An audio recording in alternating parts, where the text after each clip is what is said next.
أعوذ بالله من الشيطان الرجيم. بسم الله الرحمن الرحيم.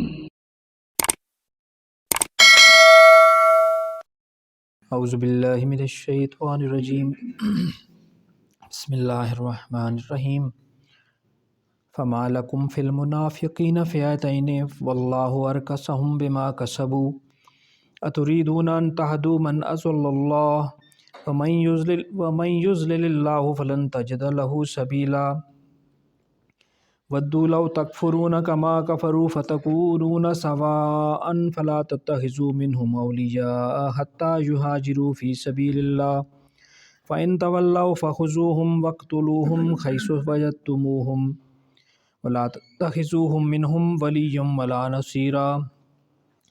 إلا الذين يصلون إلى قوم بينكم وبينهم ميثاق أو جاءوكم حسرت صدورهم أن يقاتلوكم أو يقاتلوا قومهم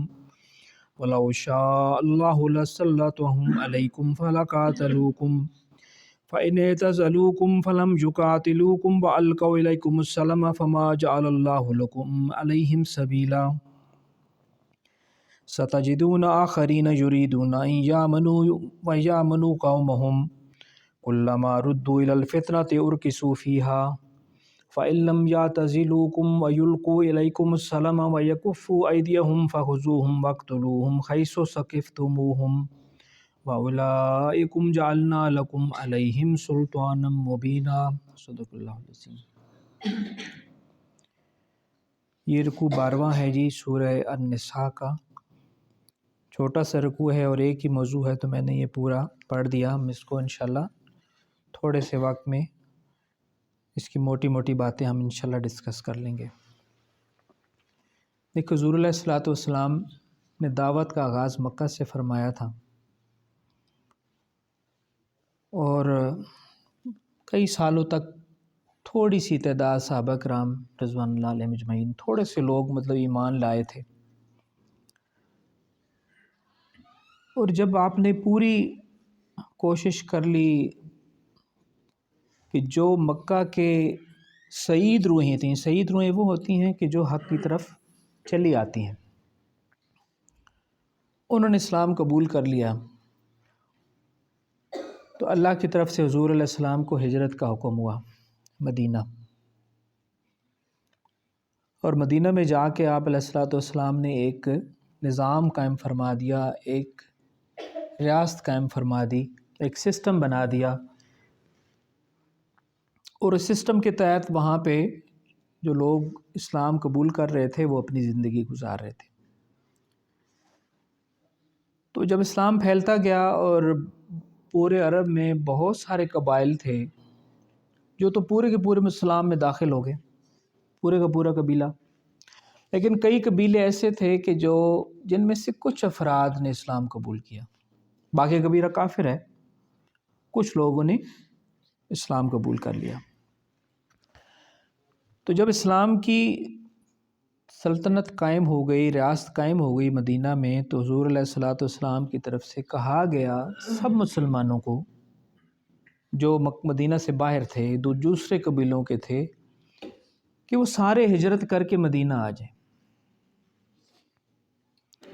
اس میں ایک حکمت تو یہ تھی کہ سارے کے سارے یہاں اکٹھے ہو جائیں گے تو اسلام کی طاقت میں اضافہ ہو جائے گا، اور دوسرے ان لوگوں کی تربیت خود حضور علیہ السلام کی پاکیزہ ہستی موجود تھی کہ وہ حضور کے قریب رہیں گے تو ان کی تربیت بھی ہو جائے گی، اور دوسرا یہ بھی تھا کہ ان کفار کے معاشرے میں، کفار کے قبیلے میں رہتے ہوئے پورے کے پورے اسلام پر عمل کرنا ممکن نہیں تھا۔ وہ چھپ کے نماز پڑھ لیتے ہوں گے، وہ روزہ بھی چھپ کے رکھ لیتے ہوں گے، لیکن بہت ساری چیزیں اسلام کی ایسی ہیں کہ جن پر عمل ممکن نہیں تھا کفر کے معاشرے میں۔ تو اس وجہ سے بھی ان کو کہا گیا کہ سارے کے سارے ہجرت کر کے مدینہ آ جاؤ۔ بہت سارے لوگوں نے ہجرت فرما لی، جو مخلص مومن تھے، انہوں نے تو حضور علیہ السلام کی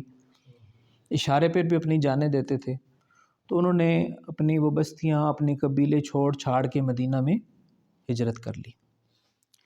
لیکن جن کے ایمان میں کھوٹ تھا، جو منافق تھے. منافق وہی بات بارہا ہم پیچھے بھی پڑھ کے آگے، وہ ہوتا ہے کہ جو اوپر سے مسلمان ہوتا ہے یا مسلمان ہونے کا دعویٰ کرتا ہے لیکن اس کا ایمان خالص نہیں ہوتا، ملاوٹ ہوتی ہے اس میں. تو ان لوگوں نے ہجرت نہیں کی، تو ان کو یہاں پہ منافق ڈکلیئر کر دیا گیا اللہ کی طرف سے. باوجود اس کے کہ وہ کلمہ پڑھ رہے تھے، باوجود اس کے وہ نمازیں بھی پڑھ رہے تھے، روزے بھی رکھ رہے تھے، لیکن حضور کے ارشاد کے مطابق انہوں نے ہجرت نہیں کی، اپنے قبیلے چھوڑ کے مدینہ نہیں آئے، تو ان کو اللہ نے منافق ڈکلیئر کر دیا. اور ان میں سے ان کی مختلف قسمیں تھیں. ایک تو وہ تھے نا کہ جو مسلمانوں کو بھی کہتے تھے کہ بھائی ہماری تمہارے ساتھ بھی کوئی جھگڑا نہیں ہے، ہم آپ سے بھی امن سے رہنا چاہتے ہیں، اپنے قبیلوں سے بھی امن سے رہنا چاہتے ہیں، یعنی سائیڈ پہ ہو کے رہنا چاہتے تھے، یہ یعنی نیوٹرل ہو کے رہنا چاہتے تھے. لیکن جب کبھی ایسا موقع آتا تھا کفر اور اسلام کی جنگ کا، تو وہ مسلمانوں کو چھوڑ کے اپنے قبیلے کے ساتھ کھڑے ہو جاتے تھے. وہ قبائلی تعصب اتنا زیادہ تھا. اب ہم بھی اگر غور کریں، میں اس کا ترجمہ جلدی جلدی پڑھ دیتا ہوں، پہلے ہی تھوڑے سا ہم غور کر لیں. ہم بھی اگر اب غور کریں کہ کیا حق سامنے ہو، حق ایک سامنے ہو، تو کیا ہم اپنی برادری اگر ہماری غلط جا رہی ہے تو اس سے ہٹ کے ہم جا سکتے ہیں یا نہیں؟ ہم برادری کے ساتھ کھڑے ہوتے ہیں. میرا بھائی خدا نہ خواستہ غلط کام کر لیتا ہے، میں اس کے ساتھ ہی کھڑا ہوتا ہوں. میرے رشتہ دار کوئی غلط کام کر لیتا ہے، مجھے پتہ ہوتا ہے غلط کام ہے، لیکن میں کہتا ہوں نہیں یار جی بھی نال تو برادری تو ہے نا. تو یہ بھی ہمیں، اور ان کا تو قبائلی سسٹم بہت سٹرانگ تھا نا، وہ یہاں تک کہ ان میں سے دعویٰ ایمان کرنے والے اپنے قبیلوں کے ساتھ مل کے مسلمانوں کے خلاف سفرا ہو جاتے تھے. تو یہ اس رکوع اس حوالے سے ہم تو ہم نے دیکھیے قرآن تو قیامت تک کے لیے ہے نا، ہم نے اپنے آپ کو پھرولنا ہے، اپنے آپ کو ٹٹولنا ہے کہ میں کہیں فٹ تو نہیں ہو رہا خدا نہ خستہ. فرمایا کہ فما لکم، اچھا جب کو منافق ڈکلیئر کیا گیا نا، اس قرآن اسی رکوع میں اللہ نے کہا کہ اب اگر یہ تمہارے ساتھ جنگ کے لیے آئیں تو ان کو یہ سمجھ کے چھوڑ نہ دینا کہ یہ مسلمان ہیں، یہ ویسے ہی ہیں جیسے کافر ہیں. ان کو بھی جہاں تمہیں موقع ملے لڑائی میں اگر تمہارے سامنے آ جائیں تو ان کو تم نے قتل کرنا ہے. اب مسلمان جو تھے مدینہ میں، وہ یہ دو رائے ہو گئی تھی نا کہ کچھ کہتے تھے نہیں یار جس طرح بھی ہے مسلمان تو ہیں نا. اب ہم بھی یہ کہتے ہیں نا کہ سارے مسلمان ہی ہیں. دوسرے جو مومن تھے، صحابہ سارے مومن تھے ظاہر ہے، حضرت عمر رضی اللہ عنہ جیسے، وہ کہتے تھے نہیں انہوں نے حضور کی بات نہیں مانی، انہوں نے ہجرت نہیں کی، اگر یہ جنگ میں سامنے آ جائیں تو ان کی گردنیں بھی اڑا دو، بھلے یہ کلمہ پڑھ رہے ہیں تب بھی منافق ہیں. فرمایا فما لکم فی المنافقین، تمہیں کیا ہو گیا ہے، فما لکم اے ایمان والو تمہیں کیا ہو گیا ہے، فی المنافقین کہ منافقوں کے حوالے سے، فئتین تمہارے گروہ بن گئے ہیں، یعنی تمہاری رائے تقسیم ہو گئی ہے. کوئی کہتے ہیں کہ نہیں جنج بھی ہے چھوڑو جی، جنج بھی ہیں کلمہ تے پڑھنے، ایسے بھی کیوں گروہ ہو گئے تمہارے فئتین. واللہ ارکسہم بما کسبوا، حالانکہ اللہ ارکسہم ان کو پھٹکا چکا ہے ان منافقوں کو، بما کسبوا اس لیے کہ انہوں نے کام ہی ایسا کیا ہے کہ حضور کی پکار پر لبیک نہیں کہا. کسب کام کو کہتے ہیں. ان کے کرتوتوں کی وجہ سے اللہ انہیں پھٹکا چکا ہے. اتریدون، کیا تم چاہتے ہو، اتریدون اے مومنوں کیا تم چاہتے ہو، ان تہدو کہ اس کو ہدایت دے دو، من اضل اللہ جس کو اللہ گمراہ کر دے، جس کو اللہ گمراہ کر دے اسے کوئی ہدایت. اب اللہ زبردستی کسی کو گمراہ نہیں کرتا، لیکن جو خود گمراہی کے راستے پر جانا چاہے اللہ تعالیٰ اس کے لیے وہ راستہ آسان کر دیتا ہے، اچھا جاؤ. جو ہدایت کی طرف آنا چاہے اللہ اس کے لیے یہ راستہ آسان کر دیتا ہے. اس لیے ہمیں تعلیم ہے نا کہ ہر نماز میں کہ اہدنا الصراط المستقیم، اللہ ہمیں ہدایت کا راستہ، سیدھا راستہ دکھا۔ تو ہدایت میرے بھائیوں، بارہا میں نے عرض کیا کہ اللہ کی ساری نعمتیں اللہ نے ہمارے مانگے بغیر ہمیں دی ہیں۔ یہ جسم ہمیں زندگی دی، اس نے بغیر مانگے دی، ہم نے مانگی تو نہیں تھی، ہمیں شعور ہی نہیں تھا۔ ماں باپ اس نے ہمیں، اور کھانے پینے کی چیزیں جتنی بھی ہم نعمتیں گنے اللہ نے بغیر مانگے ہمیں دے دی ہیں۔ یہ ہوا دے دی، سانس جس میں ہم لیتے ہیں، یہ پانی دے دیا، ہم نے مانگا تو نہیں تھا۔ لیکن ہدایت وہ ایسی چیز ہے کہ جو بغیر مانگے نہیں دیتا، کیونکہ یہ آزمائش بنائی نا دنیا اس نے، ہدایت اس کو ملے گی جو اس کی طلب کرے گا۔ تو یہاں اللہ فرما رہے ہیں کہ وہ منافق جنہوں نے حضور کی پکار پر لبیک کہہ کر مدینہ ہجرت نہیں کی، اپنے قبیلوں کو ٹھوکر نہیں ماری، لات نہیں ماری، تو تم یہ خیال کرتے ہو کہ انہیں تم ہدایت دے دو گے، تم ان کے بہت زیادہ ہمدرد ہو، حالانکہ جس کو اللہ گمراہ کر دے اس کو کوئی ہدایت نہیں۔ اتریدون ان تہدوا من اضل اللہ، کیا تم چاہتے ہو یا تم کر سکتے ہو ان کو ہدایت دے سکتے ہو جس کو اللہ ذلت میں ڈال دے، گمراہی میں، ضلالت میں ڈال دے۔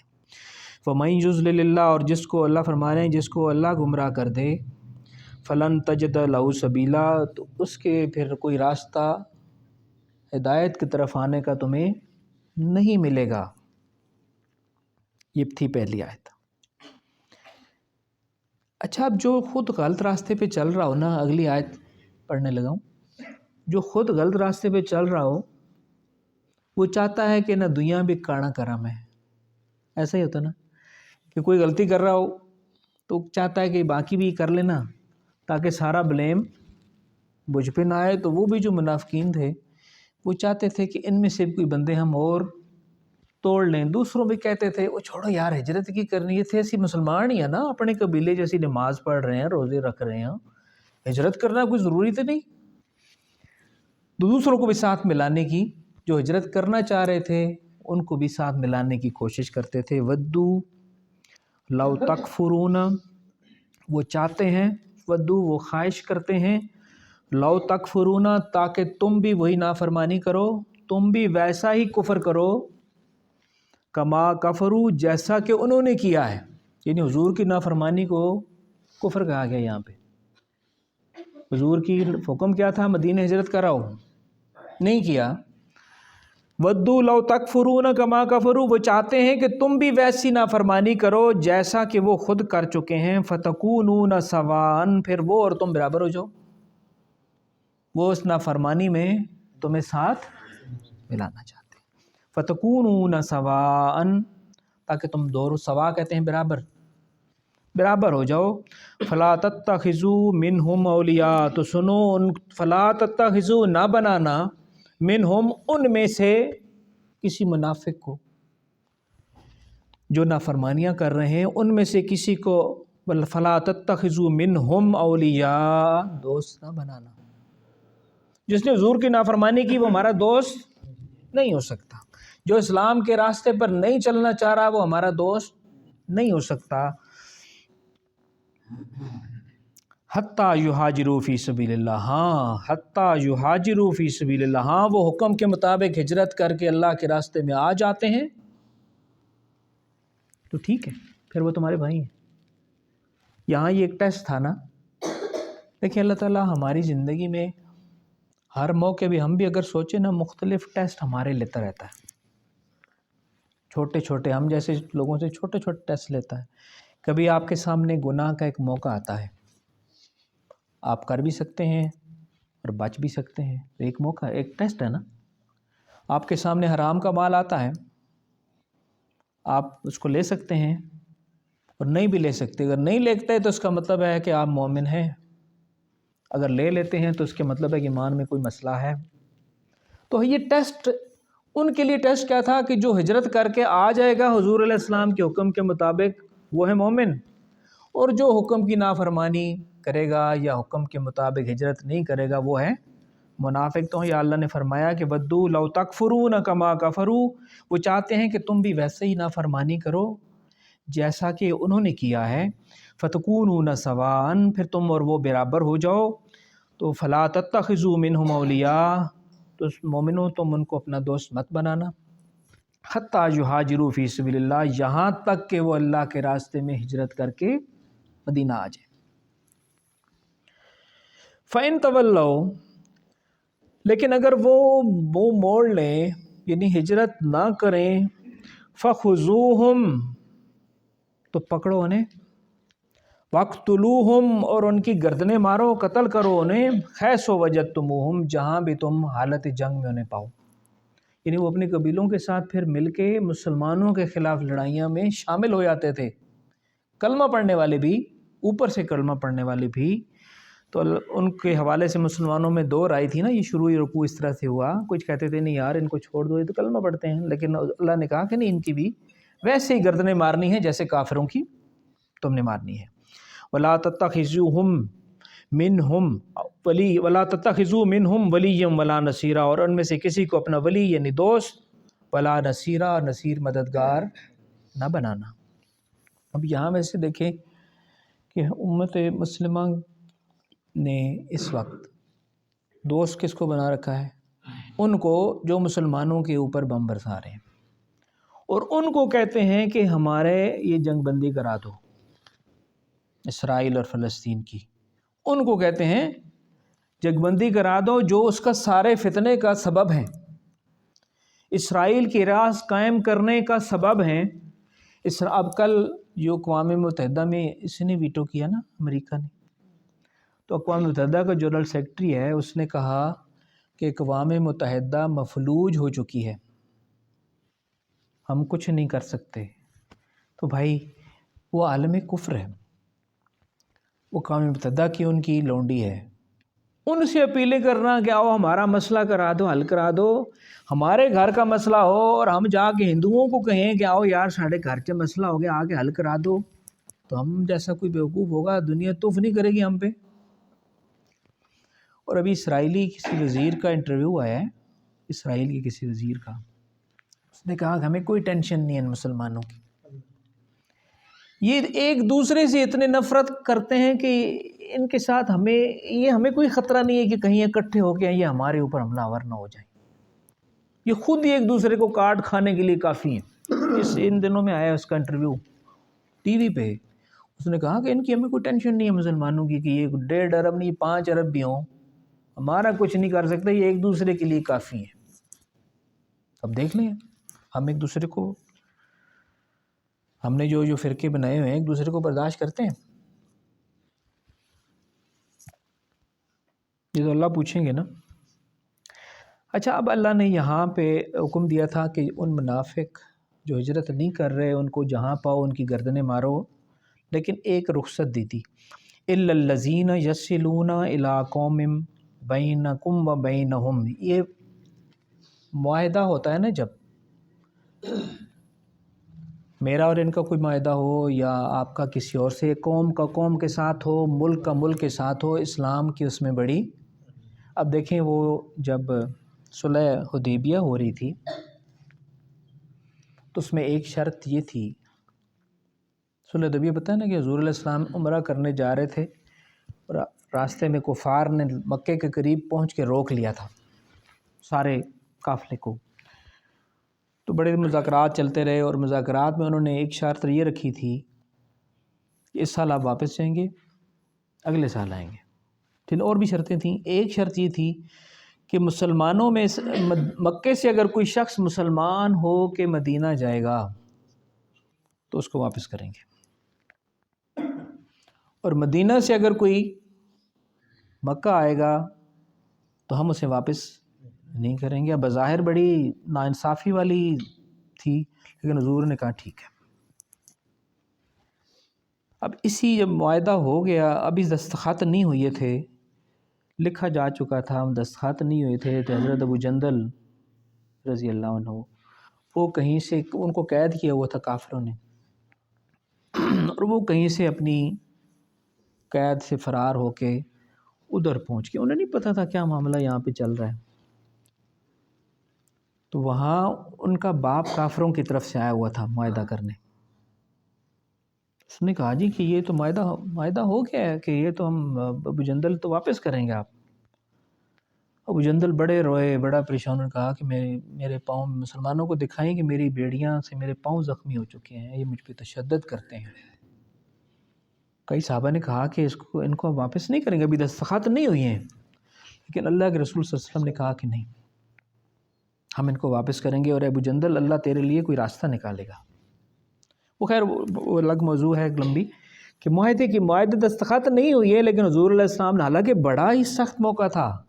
کہ اپنا ایک عاشق، اپنا ایک صحابی، اپنا ایک مرید، وہ بیڑیاں گھسیٹتے ہوئے رسیاں توڑا کے آ گیا ہے، اور اب اس کو پھر اس کے کافروں کے حوالے کر رہے ہیں۔ تو یہاں ایک رخصت دی ان منافقوں کے حوالے سے، للذین یصلون الی قوم بینکم و بینہم، ہاں اگر ان منافقوں کا تعلق کسی ایسی قوم سے ہو جس سے اے مسلمانوں تمہارا کوئی امن کا معاہدہ ہو، تو پھر ان کو قتل نہیں کرنا، پھر ان کو قتل، معاہدہ ہے آپ کا نا، کہ ہم نے آپس میں، قبیلوں کے آپس میں ہوتے تھے، ملکوں کے جیسے آپس میں ہوتے ہیں، کہ صلح کا کوئی معاہدہ ہے اور وہ منافق اس قبیلے کا ہے، تو پھر اس پہ ہاتھ نہیں اٹھانا، میثاق ہو تو۔ اور جاؤکم حسرت صدورہم،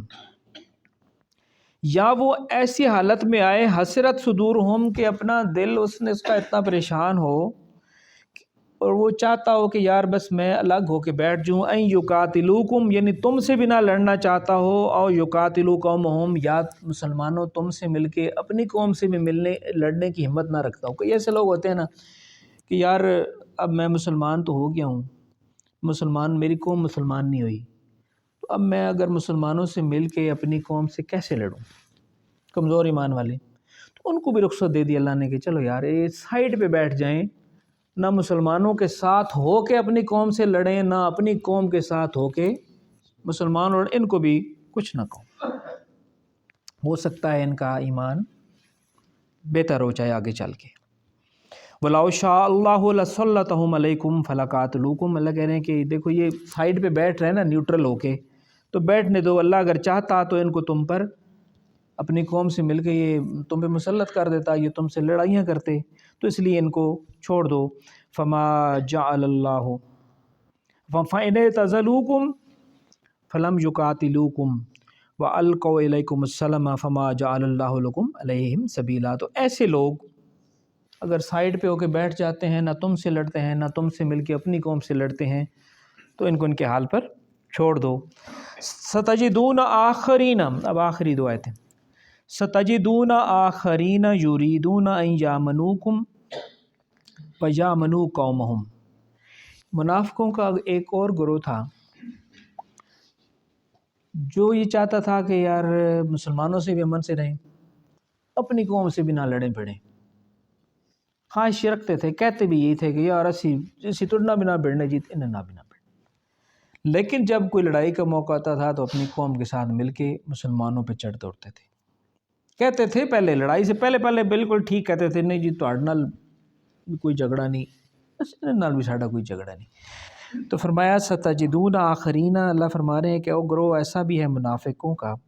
یریدون جو چاہتا ہے کہ ان یامنوکم کہ تم سے بھی امن سے رہیں، وَيَامَنُوا قَوْمَهُمْ اور اپنی قوم سے بھی امن سے رہیں، نہ تم سے لڑیں نہ ان سے لڑیں، لیکن كُلَّمَا رُدُّوا إِلَى الْفِتْنَةِ، لیکن جو ہی کوئی موقع فتنے کا آتا ہے، کوئی فساد کوئی جھگڑا آ جاتا ہے، اُرْكِسُوا فِيهَا تو اپنی قوم کے ساتھ مل کے اس میں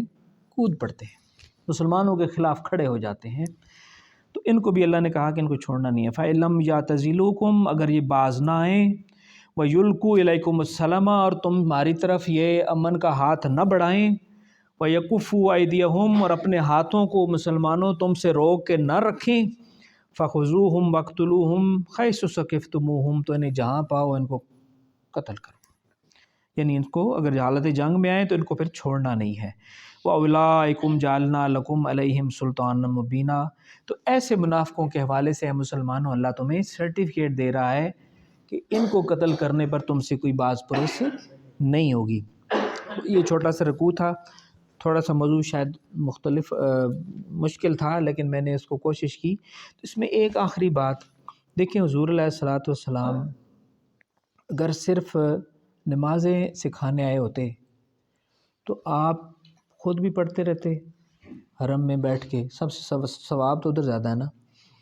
اور جو ایمان لائے ان کو بھی پڑھاتے، نماز پڑھاتے، سکون سے رہتے۔ لیکن اصل میں مسئلہ کیا تھا کہ اللہ نے کہا تھا کہ میرے اس پورے قرآن کو جو نظام ہے اس کو نافذ کرنا ہے، اس کو غالب کرنا ہے۔ تو اس ساری جدوجہد، حضور کو جو جنگیں بھی کرنی پڑیں، حضور کو جو تکلیفیں بھی اٹھانی پڑیں، بارہا جو میدان جنگ میں جانا پڑا ہے، اس دین کو غالب کرنے کے لیے جانا پڑا ہے۔ تو ان منافقوں کو اگر نمازوں سے جان صرف چھوٹ سکتی تو وہ اپنے قبیلوں میں رہ کے نمازیں پڑھ رہے تھے۔ منافق بھی نمازیں پڑھتے تھے حضور کے زمانے میں، کیونکہ جو مدینہ میں بھی منافق تھے، عبداللہ بن ابی سب سے بڑا منافق تھا، ان کا سردار تھا، وہ پہلی صف میں کھڑا ہوتا تھا، اور ادھر جب حضور خطبہ ارشاد فرما رہے ہوتے تھے تو سب کو کہتا تھا کہ او بھائی غور نال سنو، غور نال سنو، یعنی اپنی حاضری وہ لگوا رہا ہوتا تھا، جیسے ہم جنازے پہ حاضری لگوا رہے ہوتے ہیں نا کہ پڑھی ادھر کرو تو پڑھی ادھر کرو تھے، تو یہ بھی وہ بھی حاضری اگلے صف پہ بیٹھتا تھا، اور حضور خطبہ ارشاد فرماتے تھے تو کہتا تھا بھائی چپ کرو، بھائی چپ کرو، سکون نال حضور کی دیکھو کی فرما رہے ہیں، غور نال سنو، لیکن رئیس المنافقین تھا۔ تو اس لیے صرف ظاہری طور پہ نماز پڑھنا یہ مقصد نہیں ہے، نماز تو ایک تربیت ہے، اللہ کے قرب حاصل کرنے کا ایک ذریعہ ہے۔ اصل مشن یہ ہے کہ اس نظام کو، اس قرآن کو دنیا پہ غالب کیا جائے، جو کہ اس وقت مغلوب ہے۔ مغلوب ہی تو ہے نا، وہ آپ کے لاہور سے تھوڑا چھوٹی آبادی والا اسرائیل، اس نے نت ڈالی ہوئی سب کو، مغلوب ہے نا، ہم مغلوب ہیں۔ اسی لیے باوجود تعداد میں بہت زیادہ ہونے کے، باوجود تیل کے مالک ہونے کے، عربوں کے پاس تیل ہے، باوجود بڑی بڑی فوجوں کے مالک ہونے کے، ہماری کوئی تنکے کے برابر بھی حیثیت نہیں ہے، کیونکہ ہم مغلوب ہیں۔ تو یہ قرآن میرے بھائیوں یہ غالب ہونے کے لیے آیا ہے، حضور نے اپنی ساری زندگی اس کو غالب کرنے کے لیے، تو ہمیں اپنی برادری، اپنی جماعتی، سیاسی، ہر طرح کی وابستگیوں کو ہٹا کے نا اس کے لیے جدوجہد کرنی ہے۔ اگر ہم یہ نہیں کریں گے، مجھے ڈر ہے کہ حضور علیہ الصلوۃ والسلام کا سامنا ہم کرنے کے قابل نہیں ہوں گے۔ اللہ تعالیٰ ہم سے یہ کام لے لے، آمین۔ اللہم صلی علی سیدنا محمد النبی الامی وعلی آلہ واصحابہ وسلم تسلیما۔ ربنا لا تزغ قلوبنا بعد اذ ہدیتنا وہب لنا من لدنک رحمہ انک انت الوہاب۔ ربنا انک جامع الناس لیوم لا ریب فیہ انک لا تخلف المیعاد۔ الہ العالمین، ہم نے جو باتیں کی اس پہ عمل کرنے کی توفیق عطا فرمائے۔ اے اللہ ہمارے دلوں سے نفاق کی بیماری کو دور فرما دیں۔ اے اللہ ہمیں ایمان کی حلاوت نصیب فرما دیں۔ اے اللہ ہمیں ہمارے دلوں کو ایمان کی روشنی سے منور فرما دیں۔ حضور علیہ الصلوۃ والسلام کی محبت اور آپ کی اطاعت سے ہمارے دلوں کو منور فرما دیں، ہمارے قلوب اور اذہان کو منور فرما دیں۔ الہ العالمین، اس قرآن کی دعوت کو سمجھنے والا بنا دیں۔ یا الہ العالمین، ہمیں اس دین کے غلبے کے لیے جدوجہد کرنے کے لیے منتخب فرما لیں۔ اے اللہ ہمارے دلوں کے کھوٹ جو ایک دوسرے کے بارے میں ہیں، یا اللہ وہ نکال دیں، ہمارے دلوں کو ایک دوسرے سے جوڑ دیں، محبتوں سے جوڑ دیں۔ اے اللہ یہ جو ہاتھ اٹھے ہیں، یہ میرے بھائی، میرے بزرگ بیٹھے ہیں، یا اللہ ان کے ناتواں ہاتھوں کو اپنی رحمتوں سے بھر دیں۔ یا اللہ ان کی زندگیوں میں، ان کے مال میں، ان کی جان میں، ان کی اولاد میں برکتیں عطا فرمائیں۔ یا اللہ ہم سب کا حامی و ناصر بن جائیں۔ یا اللہ ہم آپ ہی ہمارے وکیل ہیں، آپ ہی ہمارے کارساز ہیں، ہمارے سارے کاموں میں ہمارے لیے آسانیاں فرما دیں۔ اللہ اس دنیا کے کاموں میں بھی آسانیاں فرما دیں، اور دین کے معاملات میں بھی ہمارے لیے آسانیاں فرما دیں۔ الہ العالمین، جو بیمار ہیں انہیں صحت کاملہ عطا فرمائیں، جن کے گھروں میں بیماریاں ہیں یا اللہ ان کو صحت کاملہ عطا فرمائیں، آسانیوں میں بدل دیں میرے مالک، مشکلات کو آسانیوں میں بدل دیں، مالی تنگیوں کو خوشحالی میں بدل دیں، اور اپنے راستے میں خرچ کرنے کی توفیق عطا فرمائیں۔ الہ العالمین، ہمارے فلسطین کے مظلوم مسلمانوں کی مدد فرمائیں۔ اے اللہ امت مسلمہ کو ان کی پشت پہ کھڑے ہونے کی توفیق عطا فرمائیں۔ اے اللہ امت کا روب کفار پر طاری فرما دیں۔ اے اللہ ہمیں ایمان اور غیرت والے حکمران نصیب فرما دیں۔ وصلی اللہ تعالی علی خیر خلقہ سیدنا محمد مبارک وسلم۔